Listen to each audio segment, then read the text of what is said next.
अस्सलाम वालेकुम, आप एएस न्यूज़ देख रहे हैं। आज जनाब आप लोगों के साथ दो बहुत ही ज़बरदस्त किस्म की अपडेट्स शेयर करूंगा। सबसे पहले मैं आपको बताऊंगा कि बाली में G20 ममालिक का इजलास हुआ है और इस इजलास में एक वीडियो मंजर आम पर आई है जिसमें आप चीनी सदर को जो कैनेडियन वज़ीर आज़म है उनसे गिला करते आप देख सकते हैं।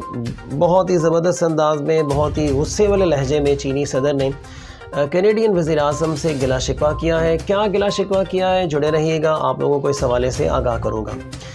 और नंबर 2 पे जिस अपडेट को आपके साथ शेयर करूँगा वो पाकिस्तान की मईशत के हवाले से है। इमरान खान साहब ने लॉन्ग मार्च से जो ख़िताब कर रहे हैं आजकल वीडियोस के थ्रू, एक वीडियो बहुत ही ज़बरदस्त उनकी मंजर आम पर आई है जिसमें आपने पाकिस्तान की मुआशी सूरत हाल के हवाले से बहुत ही मुदल्लल किस्म की गुफ्तगू की है। उस वीडियो को बज़ाते खुद आप लोगों के साथ शेयर करूँगा, बज़ाते खुद उसको सुनिएगा। इसमें इमरान खान साहब ये फरमा रहे हैं कि पाकिस्तान को रोज़ाना की बुनियाद पर कितना नुकसान हो रहा है और पाकिस्तान डिफ़ॉल्ट की तरफ तेज़ी से बढ़ रहा है, और क्यों बढ़ रहा है इस चीज़ की भी वजाहत आपने बहुत अच्छे से की है। और इसके अलावा उस वीडियो में इमरान खान साहब ने यह भी कहा है कि अगर हम इस डिफ़ॉल्ट से बचना चाहते हैं और अपनी मईशत को बेहतर बनाना चाहते हैं तो फिर हमें क्या स्टेप लेने होंगे। तो उस लास्ट से जुड़े रहिएगा, बहुत इंपॉर्टेंट अपडेट्स हैं। और अगर जनाब आप हमारे इस चैनल पर नए हैं तो हमारे इस चैनल को लाइक कीजिएगा, सब्सक्राइब कीजिएगा, इससे हमारी हौसला अफजाई होगी। अब जनाब आपको लेकर चलते हैं अपनी पहली अपडेट की जानिब। बाली में G20 इजलास की एक ऐसी वीडियो मंजर आम पर आई है जिसमें चीन के सदर शी जिनपिंग कैनेडियन वज़ीर आज़म जस्टिन ट्रूडो पर मुलाकात और बातचीत की तफसीलात लीक करने का इल्ज़ाम लगाते हैं। एक वीडियो सामने आती है जिसमें दोनों रहनुमा एक दूसरे के करीब आते हैं और जो चीनी सदर है वो अपने मुतरजम के थ्रू, यानी हालांकि चीनी सदर को इंग्लिश भी आती है, समझ भी लेते हैं, बोल भी सकते हैं, लेकिन चाइना में एक रिवायत है कि वो जो उनके पॉलिटिशियंस हैं वो दूसरों के साथ अपनी लैंग्वेज के अंदर बात करते हैं, यानी इंग्लिश के अंदर बात नहीं करेंगे। हमारे यहाँ के जो सियासतदान हैं आपने देखा वो सूट बूट पहन के अपने आप को अंग्रेज़ी समझना स्टार्ट कर देते हैं, इंग्लिश बोलने में फ़ख्र महसूस करते हैं, और अगर किसी को इंग्लिश नहीं आती तो वो ताने भी देते हैं कि फ़लाँ बंदे को इंग्लिश नहीं आती और फ़लाँ को इंग्लिश आती है। सो चीनी सदर आप देख लें कितनी बड़ी मईशत के ये सदर हैं, अंग्रेज़ी आने के बावजूद ये दूसरों के साथ अंग्रेज़ी में बात नहीं करेंगे। इन्होंने अपने मुतरजम के थ्रू उनसे बात की कि यार मैंने आपसे एक बातचीत की जो कि एक बंद यानी हमने एक रूम में बैठकर बात की, आपने उस बात को लीक कर दिया, जबकि जब दो ममालिक के सदूर या दो ममालिक के आला सतह के जो लोग हैं वो जब आपस में बातचीत करते हैं तो उसको लीक नहीं किया जाता। सो आप लोगों ने अच्छा नहीं किया, अच्छा खासा गिला किया जनाब उन्होंने। अब मैं आपके साथ शेयर करूँगा कि आखिर वहाँ पे बात क्या हुई। चीन के सदर अपने मुतरजम के ज़रिए जस्टिन ट्रूडो से कहते हैं कि ये नामुनासिब था। फिर वो मज़ीद सख्त लहजे में कहते हैं कि अगर आप में ईमानदारी है तो ऐसा ना किया गया होता। अब ये बात उन्होंने इसलिए की कि काफ़ी सालों के बाद दोनों जो रहनुमा हैं दोनों ममालिक के, उनके दरमियान में गुफ्तगू होती है और उस गुफ्तगू को लीक कर दिया जाता है इलेक्शंस के दिनों में। आप सब जानते हैं कि इलेक्शंस के दिनों में सियासतदानों ने वोट लेने के लिए, अपनी पॉपुलैरिटी के लिए किसी ऐसी कंट्री के अगेंस्ट बातें करनी होती हैं जिससे उनकी जो अपने मुल्क की आवाम है वो उसके हक़ में वोट देना स्टार्ट कर देती है, उसके हक़ में बोलना स्टार्ट कर देती हैं। सो कनाडा में इलेक्शंस के दिन थे। इलेक्शंस के दिनों में जस्टिन ट्रूडो साहब ने जो है वो आवाम की तवज्जो अपनी तरफ मबजूल करवाने के लिए उन्होंने चीन की जो मुख्तलिफ़ कंपनीज़ हैं, चीन के जो लोग हैं, चीनी जो सदूर हैं, उनके ख़िलाफ़ कुछ ऐसी बातें की कि इन्होंने इलेक्शंस में जो है वो मुदाखलत की है, और इसके अलावा और बहुत सारी ऐसी बातें जो नामुनासिब थीं।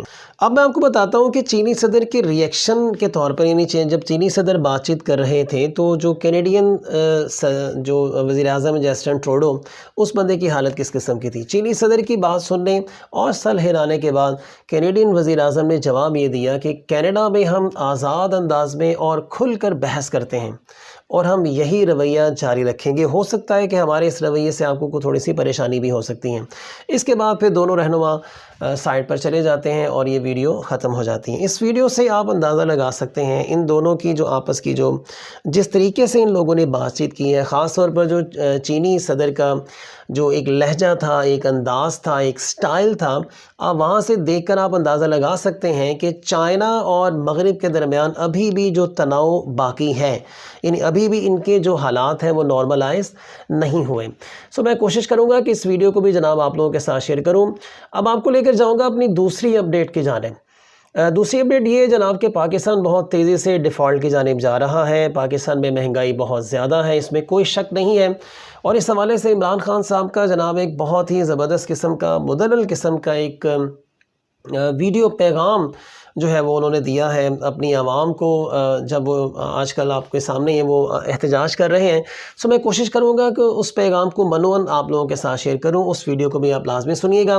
اب آپ مجھے اجازت دیں اور اس عمران خان صاحب کی ویڈیو کو آپ سنیں, جس میں آپ نے بہت زبردست طریقے سے پاکستان کی معیشت کی بگڑتی ہوئی صورتحال کو بتایا ہے کہ وہ بگڑ کیوں رہی ہے, اور پھر یہ بھی بتایا ہے اس میں کہ آپ اس کو حل کیسے کیا جا سکتا ہے. سو جناب آپ اپنا اور اپنے آس پاس کے لوگوں کا بہت سارا خیال رکھیے گا. اللہ حافظ. باہر سے سارا ڈالر آنے ختم ہو جائیں گے, اور ڈالر جب کم ہو جائیں گے, اور جب وہ کم ہوں گے تو ڈالر کی قیمت اوپر چلی جائے گی, روپیہ گر جائے گا. اور جب روپیہ گرے گا تو اس ملک میں ایک اور طوفان مہنگائی کا آئے گا. تیل, بجلی, پٹرول, جتنی چیزیں باہر سے منگواتے ہیں وہ سب مہنگی ہو جائیں گی. ہر چیز مہنگی ہو جائے گی. تو ایک تو مہنگائی آئے گی اور غربت بڑھے گی. دوسرا, اگر آج میں سرمایہ کاری کرنا چاہتا ہوں تو میں سوچوں گا کہ کیوں میں اپنا پیسہ کسی کارخانے میں لگاؤں جبکہ میں وہ اسی پیسے کا ڈالر خرید لوں, کیونکہ روپیہ تو نیچے جا رہا ہے اور ڈیفالٹ کی طرف جا رہا ہے. اس لیے یہ خطرہ ہے, اور اس لیے ضروری یہ ہے کہ ہم اس ملک میں صاف اور شفاف الیکشن کروا کے پاکستان کو اس دلدل سے نکالیں جس میں ہم بڑی تیزی سے کھپتے جا رہے ہیں. تو یہ پھر سے یاد رکھ لیں کہ کل ہمارا ڈیفالٹ کی جو رسک تھی وہ تھی 64.5%. پھر سے کہ جب ہم آئے تھے, ہم جب آخر میں تھے, ہماری جب حکومت جانے لگی تھی تو وہ 5% تھی.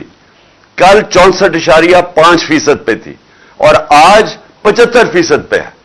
کہ اور لوگ سمجھ رہے ہیں کہ پاکستان کی معیشت ڈوبتی جا رہی ہے, اور وہ اس میں اتنی طاقت ہی نہیں کہ اپنے قرضوں کی قسطیں واپس کر سکے. تو اس لیے بھی اس ملک کو نکالنے کے لیے ایک ہی راستہ ہے, الیکشنز. اور ہمیں پتہ ہے کہ الیکشنز کیوں نہیں ہوں گے جلدی, کیونکہ نواز شریف خاص طور پہ اور زرداری دونوں ڈرے ہوئے ہیں کہ اگر آج الیکشنز ہوں گے تو یہ ہار جائیں گے. تو انہوں نے جو بائی الیکشنز ابھی ہوئے ہیں تو 75% بائی الیکشن تو تحریک انصاف جیت گئی ہے. اس کے باوجود ان کو پوری مدد تھی الیکشن کمیشن کی, ان کو پوری مدد تھی اسٹیٹ مشینری کی, ان کو مدد تھی اسٹیبلشمنٹ کی, اس کے باوجود یہ ہار گئے.